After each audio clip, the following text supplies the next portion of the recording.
라는 분이 눈먼 자들의 나라라는 이제 글을 쓰셨습니다. 근데 그 이야기 속에는 굉장히 이분의 상상력이 빛을 발하는 이제 내용이 들어 있습니다. 누네스라는 이름을 가진 남미의 등산가가 이제 조난을 당하게 됩니다. 조난을 당해서 가파른 절벽으로 둘러싸인 한 마을에 이제 골짜기 마을에 이르게 됩니다. 그런데 마을에는 창문이 없는 집들이 막 있었고요. 집 길들이 거미줄처럼 막 연결이 되어 있는 모습이었습니다. 그래서 이 마을이 왜 이렇게 이상하게 생겼나 봤더니 이 마을에 살고 있는 사람들이 다 날 때부터 눈이 먼 사람들이었어요. 그러니까 수백 년 전에 이들의 조상들이 이곳에 골짜기에 정착을 했었는데 이제 완전히 이제 그때는 완전히 눈이 보였지만 이제 기이한 질병이 그 안에 퍼지면서 이제 다들 앞이 안 보이기 시작했고 산사태가 나면서 완전히 외부와 고립된 이후에는 이 사람들은 외부와 고립된 그 세계 속에서 보이지 않는 이제 그 시력을 잃은 상태로 계속 살아갔던 겁니다. 하지만 사람들이 대신에 발달했던 이제 청각과 후각 이것이 막 발달해가지고 아주 풍요로운 이 자연을 활용해서 막 소리를 들으면서 길을 찾아간다든지 냄새를 이제 해서 뭔가를 분별한다든지 이러면서 살아가고 있었다고 합니다. 근데 누네스는 이제 보이는 사람이잖아요. 그래서 이 안 보이는 사람들의 마을에 들어가서 깜짝 놀래서 아, 맹인의 나라에서는 외눈만 있어도 왕이다라는 이 이제 구절을 생각해냈습니다. 이 경구를 생각하면서 이제 눈이 보이고 있는 자신이 이 모든 눈이 안 보이는 사람들을 다스릴 수 있을 것이라고 생각을 합니다. 그래서 이제 이 사람들을 막 다스리려고 어떻게 하는데 이 마을 사람들은 본다라는 개념 자체를 이해하지 못하면서 이 사람을 이상한 사람 취급을 하는 거예요. 예를 들면 이제 이 누네스가 어떤 눈먼 남자와 이제 길을 걷습니다. 근데 이 눈먼 남자가 먼저 길을 앞서 걸어가는 거예요. 근데 왜 너는 내 이 밟는 소리를 듣고 나를 똑같이 따라와야지 왜 그렇게 따라오지 않냐 이러면서 막 화를 냅니다. 그래서 이 누네스는 저는 길이 보여요 이렇게 이야기를 하니까 그 앞선 남자가 이제 봅니다라는 단어는 없습니다 이러면서 그냥 따라오세요. 내 소리를 듣고 잘 따라오세요. 막 이렇게 이야기를 한다든지 이제 그리고 이 사람들은 이제 고립된 사람들이니까 이 고립되어 있는 세계가 그냥 끝이라고 생각을 했고 이 위에는 동굴 천장 같은 이제 우주가 덮여 있다. 이제 지붕이 이렇게 덮여 있다라고 믿었다고 합니다. 그래서 이 누네스가 이 세상에는 끝도 없고 이렇게 당신들이 생각하는 것처럼 다 막혀 있는 게 아니라 끝이 없는 아주 드넓은 세계고 그리고 당신들이 모르는 게 있는데 지붕이 아니라 거기는 이제 하늘이 있다 이렇게 얘기를 하니까 이 눈먼 모든 사람들이 당신은 좀 이상하다 요사스러운 사람이다 막 오히려 이렇게 이야기를 합니다. 그래서 이 누네스가 하늘과 별 이런 것을 아름답게 소개를 하려고 막 이렇게 설명을 해봐도 이 모든 사람들이 다 지붕이 없으면 그게 끔찍한 허공이지 어떻게 살아갈 수 있겠냐 막 이렇게 이야기를 하면서 오히려 이 누네스라는 사람을 이상한 사람 취급을 하게 됩니다. 아주 흥미로운 우화인데요. 이제 이런 눈먼 사람들이 사는 곳에 멀쩡한 이제 눈이 잘 보이는 사람이 가서 겪게 되는 일들을 어떻게 보면 굉장히 재미나게 이제 흥미롭게 표현을 하셨던 것 같습니다. 그런데 이 이야기를 요한복음 9장이 우리에게 비슷한 이야기를 들려주고 있습니다. 제가 방금 들려드린 것은 우화이지만 이제 이 요한복음 9장에는 세 가지 부류의 사람들이 등장하는 것을 우리가 알 수 있어요. 눈을 뜨게 하시는 분이 계시고요. 그리고 이제 눈을 뜨게 된 사람이 존재합니다. 그리고 눈을 뜨지 못한 사람들이 나옵니다. 요한복음은 이들의 이야기를 우리에게 들려주면서 누가 눈뜬 사람이냐라고 우리에게 마치 질문을 던지고 있는 것 같습니다. 예수님께서 길을 가실 때 날 때부터 맹인된 사람을 보셨습니다. 나면서부터 보지 못하는 이 사람을 제자들이 보고 나서 예수님께 질문을 하는데요. 우리 2절 말씀입니다. 우리 함께 한 목소리로 읽겠습니다. 네, 2절 말씀인데 함께 읽겠습니다. 시작. 제자들이 물어 이르되 라삐여 이 사람이 맹인으로 난 것이 누구의 죄로 인함이니까 자기니까 그의 부모니까. 네. 지금 이 사람들이 이렇게 묻습니다. 이 사람이 눈먼 사람으로 태어난 게 이 사람의 죄입니까? 부모의 죄입니까? 누구의 죄입니까? 라고 묻습니다. 자, 그러면 이 질문에는 전제가 정해져 있지요. 어떤 전제일까요? 네. 이 사람이 눈먼 사람으로 태어난 것은 죄 때문이다. 전제가 정해져 있습니다. 그러니까 이 사람에 대해서 이제 얘기할 때 이 사람이 이렇게 된 건 죄로 인함이다. 이 사람이 지금 보지 못하는 건 죄 때문이고 이 사람이든 부모든 누구든 죄가 있기 때문에 이럴 것이다 라고 제자들이 생각을 한 것입니다. 우리는 고통을 마주했을 때 누구라도 그 고통을 비껴가고 싶어 합니다. 그래서 고통을 피할 수 있는 무언가를 만들고 싶어 합니다. 그래서 죄라는 개념을 가지고 들어오죠. 그래서 고통이 있는 것은 죄 때문이고, 그래서 고통을 받는 것은 죄인들의 몫이고, 그렇기 때문에 죄를 짓지 않은 율법을 충실하게 따르는 사람들은 안전하다라는 도식을 만들어 놓습니다. 그래서 제자들도 그렇게 묻는 거예요. 저 사람이 저렇게 된 것은 죄인이기 때문에 그런 것이고 우리는 안전하다라는 생각을 하고 싶었던 것이겠죠. 욥기에서도 이러한 시도들이, 굉장히 어설픈 시도들이 드러나 있습니다. 욥이 고난을 당했다는 소식을 듣고 세 친구가 한 걸음에 달려옵니다. 아주 먼 곳에서 있었는데도 한 걸음에 달려와서 이 욥과 함께 있어줍니다. 욥을 보는 순간에 이 모든 친구들은 얼어버렸습니다. 왜냐하면 욥의 모습이 너무 처참했기 때문에 그렇습니다. 그래서 이들은 흙을 같이 뒤집어 쓰고 몇 날 며칠을 아무 말도 못하고 욥과 함께 있었습니다. 아주 아름다운 우정이 아닐 수가 없습니다. 여기까지는 좋았습니다. 이들이 입을 열기 전까지 말입니다. 이들이 입을 열기 시작합니다. 이 이후로 친구들은 욥을 아주 괴롭히기 시작하죠. 욥, 이 일이 일어나게 된 것은 아마도 너의 죄 때문일 것이다. 너가 죄를 지었기 때문에 이 일이 너에게 왔을 것이다 라고 이야기를 하기 시작합니다. 그래서 엘리바스 같은 경우는 자기의 아주 풍성한 경험들을 다 끌어다가 자신의 영적인 경험까지도 다 끌어다가 결국 그래서 너가 죄를 지었을 것이다 라는 막 이렇게 결론으로 막 가면서 욥을 괴롭힙니다. 빌닷도 자신의 풍부한 지식을 막 자랑하면서 결국 욥이 너가 죄를 지었기 때문에 이 일이 온 것이다 라고 설명을 합니다. 소발도 욥을 꼭꼭 찌르면서 욥을 아주 괴롭게 합니다. 욥은 이 이야기를 듣고 자기는 무죄하고 그 말은 틀린 것이다 라고 막 항변을 합니다. 하지만 욥의 친구들은 계속해서 욥의 죄를 묻습니다. 너가 죄를 짓지 않고서는 이런 일이 너에게 닥칠 수 없다라는 말입니다. 욥기의 마지막에는 하나님께서 이 모든 것을 정리하시죠. 하나님께서 뭐라고 하십니까?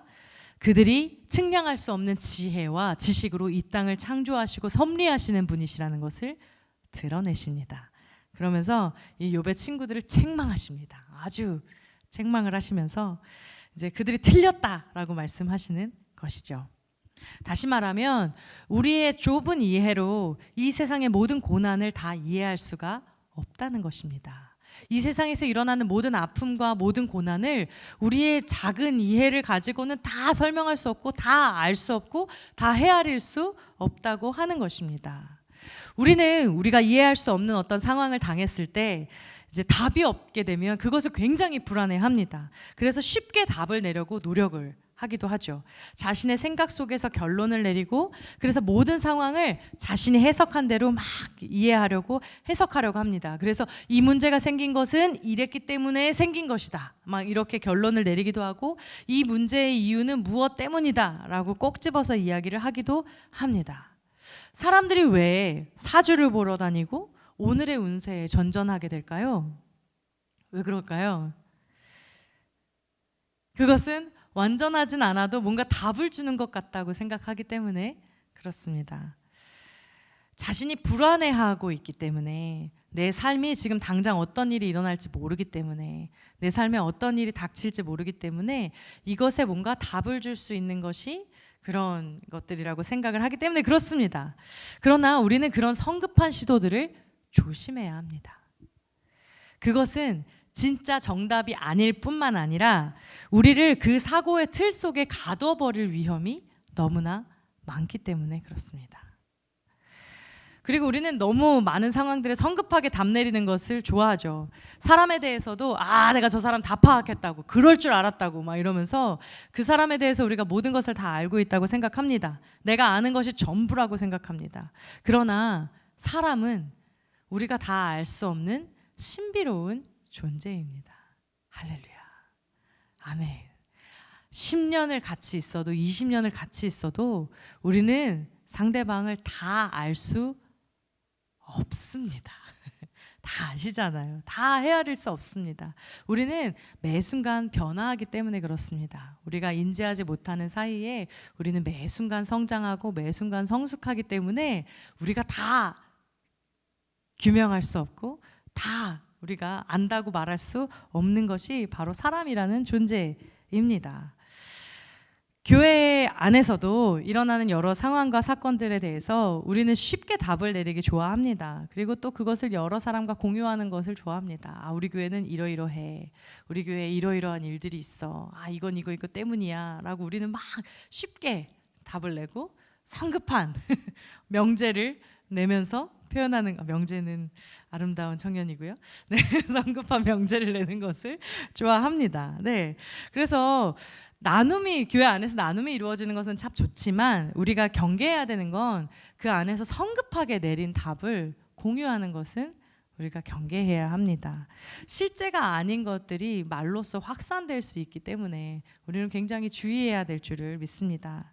그래서 우리는 예수님께서 이 모든 일들에 대해서 어떻게 반응하셨는지를 바라볼 필요가 있습니다. 우리는 때로는 눈먼 사람들과 같습니다. 전체를 다 알지 못하고 내가 아는 파편들만 알고 있기 때문에 우리는 이 모든 문제를 주님 앞으로 가지고 나아가야 되는 것입니다. 자, 우리 예수님의 답변을 함께 보겠습니다. 우리 예수님께서 말씀하시죠. 우리 3절 말씀입니다. 함께 한 목소리로 읽겠습니다. 시작. 대답하셨다. 이 사람이 죄를 지은 것도 아니요, 그의 부모가 죄를 지은 것도 아니다. 하나님께서 하시는 일들을 그에게서 드러내시려는 것이다. 네, 먼저 예수님께서는 지금 제자들의 질문이 틀렸다는 것에 대해서 답을 하시고 계십니다. 주님의 말씀을 근데 자세히 이렇게 들어보고 생각해 봤을 때 좀 당황스럽기도 합니다. 왜냐하면 예수님께서 지금 이렇게 말씀하시는 것은 마치 이렇게 들리기도 합니다. 이 사람이 이렇게 살아온 것은 하나님의 영광을 나타내기 위해서다라고 읽힐 수 있기 때문에 그렇습니다. 그러니까 마치 이 사람이 이렇게 힘들게 고통을 받으면서 살아오는 것은 이날 이때를 위해서 이 사람이 예비되었기 때문이다라고 읽힐 수도 있습니다. 그런데 그러면 이 사람에게 하나님께서 그 한순간의 영광을 나타내기 위해서 이 고통과 고난을 허락하셨다는 말씀일까요? 예수님께서는 지금 그런 맥락이 아니라 일하는 것에 대해서 말씀하고 계십니다. 9장 4절 새번역 성경으로 이어서 읽겠습니다. 우리 함께 읽겠습니다. 우리는 나를 보내신 분의 일을 낮 동안에 해야 한다. 아무도 일할 수 없는 밤이 곧 온다. 예수님께서는 지금 일하는 것에 대한 말씀을 하고 계시는 것입니다. 제자들은 원인에 대한 것을 묻습니다. 이게 누구 때문입니까? 이게 뭐 때문에 그렇습니까? 막 이러면서 이 안에 어설프게 답을 내려고, 이건 죄 때문이다. 이건 이 사람이 잘못했기 때문에, 이 부모가 잘못했기 때문에, 뭐 이런 뭔가 성급한 결론을 내려서 그냥 딱 결론 내리고 넘어가기를 원해서 그렇게 질문을 했던 것인데, 예수님께서는 그 답에 대해서 말씀해 주시는 것이 아니라 다만 이 사람을 보고 계신 것입니다. 그리고 이 고통받는 이의 아픔 속으로 들어가서 그를 치유하는 것이 하나님의 생각이자 하나님의 일을 하시는 것임을 나타내고 계신 것입니다. 성경을 통해서 우리가 알 수 있는 일관된 메시지는 하나님께서 인간의 고통에 관심 없으신 분이 아니라는 것입니다. 우리 출애굽기 3장 7절 말씀인데요. 우리 함께 한 목소리를 읽겠습니다. 시작. 여호와께서 이르시되 내가 애굽에 있는 내 백성의 고통을 분명히 보고 그들이 그들의 감독자로 말미암아 부르짖음을 듣고 그 근심을 알고. 네, 아멘. 여기서 부르짖음이라는 단어는 짜악하라는 단어로 되어 있는데 이것은 큰 소리로 울부짖다라는 단어입니다. 그러니까 이집트의 완고한 이 통치자들의 폭력에 시달리던 이스라엘 백성들이 울부짖는 소리입니다. 근데 이게 한 번으로는 나지 않죠.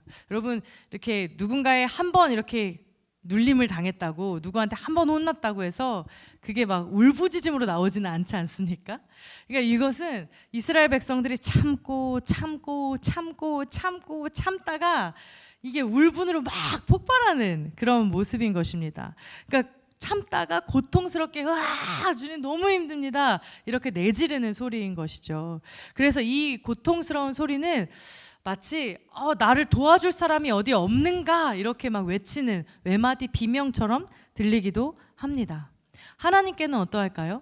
하나님 대체 어디 계십니까? 라고 소리 지르면서 하나님을 찾는 소리인 것입니다. 그러니까 이스라엘 백성들이 지금 고통을 당하면서 하나님 저희 좀 도와주십시오. 하나님 너무 힘듭니다. 이렇게 하나님께 막 울부짖고 고통받는 그런 모습을 이 말씀에서 묘사하고 있는 것입니다. 그런데요, 하나님께서 그들에게 지금 말씀하시고 계시는 거예요. 뭐라고 말씀하십니까? 그 고통을 분명히 보았다 말씀하시고요.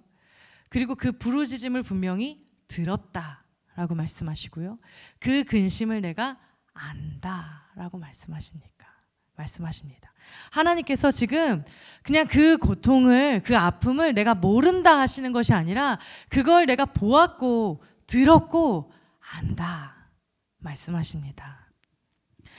그러니까 하나님께서는 그 고통에 몸부림치고 절규하는 그 사람들에게 찾아오셔서 주님의 구원의 역사를 시작하시는 것입니다. 그렇기 때문에 예수님께서는 지금 이 사람의 아픔에 대해서, 이 사람의 고통에 대해서 이게 누구 죄 때문이냐, 이게 누구 때문에 그러냐, 그것을 따지려고 하시는 것이 아니라 이 사람의 아픔을 공감하시고 이 사람을 치유하시면서 하나님의 일을 하시고자 하시는 분이신 것입니다. 주님께서는 그 자리로 우리를 부르십니다. 우리 4절 말씀인데요, 우리 함께 한 목소리로 읽겠습니다. 시작. 때가 아직 낮음에 나를 보내신 이의 일을 우리가 하여야 하리라. 밤이 오리니 그때는 아무도 일할 수 없느니라. 아멘. 지금 예수님께서 이런 표현을 쓰셨습니다. 우리가 하여야 하리라. 아멘. 우리가 하여야 한다라고 말씀하십니다. 우리를 그 자리로 초청하고 계십니다. 눈먼이들이 눈뜨게 하는 그 사역에 우리를 초대하고 계십니다. 주님께서 빚어가시는 그 일에 우리를 초청하십니다. 하나님의 일을 우리가 하여야 되겠다, 우리가 함께 하자라고 말씀하시는 것이죠. 그 고통스러움을 주님께서 지나치지 못하시고 하나님의 일을 하고자 하시는데 그 일에 우리가 함께 했으면 좋겠다 말씀하시는 것입니다. 주님께서 이 사람은 아주 특별하게 치료를 하시죠. 땅에 침을 뱉어서 진흙을 이겨서 그 사람의 눈에 바르시고 그 다음에 실로암 목가에 가서 씻게 하십니다. 하나님께서 마치 창조하실 때 흙을 빚어서 사람을 만드신 것처럼, 흙을 빚어가지고 사람을 만드신 것처럼 이 흙을 이 사람의 눈에 발라주심으로 그를 치유하십니다. 자, 그렇다면 우리가 해야 할 일이 아주 명확해졌습니다. 우리는 성급하게 답을 내는 일에 초대된 것이 아니라 주님께서 행하시고 빚어가는 그 일을 함께 하기 위해 초대되었습니다. 아멘. 아멘. 성급하게 답을 내는 일, 이게 누구 때문이고 이게 뭐 때문에 잘못되고 뭐가 문제고, 이 성급하게 답을 내는 일에 초대된 것이 아니라 하나님의 일을 행하는데 초대되었습니다. 아멘. 아멘. 그렇습니다. 요한복음 9장에 나오는 눈먼 자들에 대한 이야기는 오늘 본문 뒤편에 계속 이어집니다. 어찌 보면 말씀을 깊이 묵상하고 말씀을 더 많이 알던 바리새인들과 서기관들은 예수님께서 이 땅에 오셨을 때 예수님의 마음을 누구보다 잘 이해해야 되는 사람들이었습니다. 그런데 이 사람들은 예수님께서 행하시는 하나님의 일을 바라보질 못하고 오히려 그들의 기준 안에 갇혀서 예수님을 정죄하게 됩니다. 어떻게 안식일에 이런 일을 행할 수가 있냐? 이러면서 예수님께 막 나와서 따집니다. 저 죄인을 왜 낫게 하였냐? 막 이러고 예수님께서 나를 낫게 하셨다고 막 이야기하는 그 눈먼었던 그 눈뜬 사람에게 네가 죄인이면서 우리를 가르치려고 하냐? 막 이러면서 호통을 치는 모습을 우리에게 보여줍니다. 안타깝게도 이들은 주님께서 하시는 일들을 바라보지 못하는 눈먼 자들이었습니다. 우리가 성급하게 답을 내버리면 우리는 이들과 하는 일이 같아질 수밖에 없습니다. 그러면 우리가 낸 답 안에서 계속 불평과 불만이 끊임없이 나올 수밖에 없는 것입니다. 우리 5절 말씀인데요. 우리 함께 한 목소리를 읽겠습니다. 5절 말씀입니다. 시작. 내가 세상에 있는 동안에는 세상의 빛이로라. 네, 아멘. 오늘 주님께서 이렇게 말씀하십니다. 주님이 세상의 빛이라고 말씀하십니다. 우리는 빛 대신 주님 앞에 나아가야 합니다. 그래서 그 빛 대신 주님께서 하시는 일에 동참하면서 우리가 서기를 원합니다. 사랑하는 중국교회 성도 여러분, 우리가 주님 앞에 그렇게 구하면서 살아가기를 원합니다. 하나님, 우리 눈뜬 자 될 수 있도록 도와주십시오. 눈먼 자로 사는 것이 아니라 눈뜬 자 될 수 있도록 도와주십시오. 우리 안에 일어나는 많은 일들에 대해서 우리가 성급하게 답을 내리면서 불평하고 불만하고 이게 뭐가 잘못됐고 이거 뭐가 문제인지 이것을 이야기하는 것이 아니라 주님, 우리가 주님이 일하시는 일을 우리가 바라보고 주님의 일에 동참하는 사람들 될 수 있도록 도와주십시오. 우리 그렇게 주님 앞에 간구하며 나아가는 저와 여러분 되시기를 원합니다. 아멘. 우리 모든 능력과 모든 권세, 우리 아까 함께 찬양했던 찬양하시고 우리 이어서 계속 기도하며 나가겠습니다.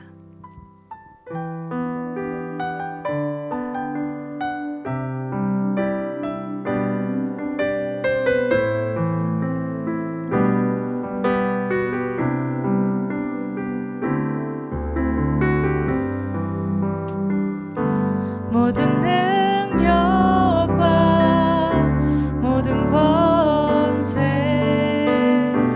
모든 것 위에 뛰어나신 주님 세상이 증량할 수 없는 지혜로 모든 만물 창조하셨네. 모든